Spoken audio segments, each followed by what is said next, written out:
very pretty. Now, during that first exploration down here, they discovered this shoe print up here and believed it was marble. Huh.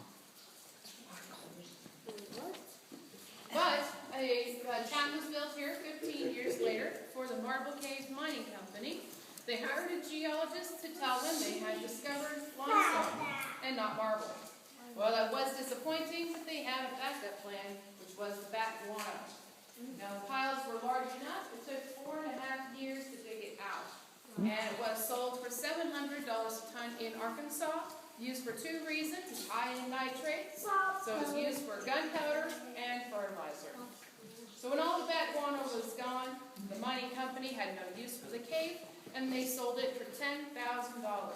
And that family lived here until 1950. They bought it in 1889.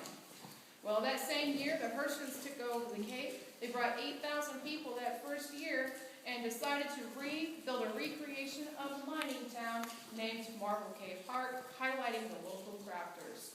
But they began noticing the majority of their people were staying outside in the town and were skipping the tour. So they decided to begin handing out silver dollar coins, as many as they could afford. And they were hoping those visitors would travel home, showing others their silver dollar coin, telling them they got it at Silver Dollar City. That was in 1960, and we're still around 52 years later, so it must have worked. Now, it only takes us an hour walking through here, and that's with stopping. But prior to the 1930s, they had it a little more difficult. They had a 60-foot wood ladder to the debris pile, and they would slide down the rest of the way.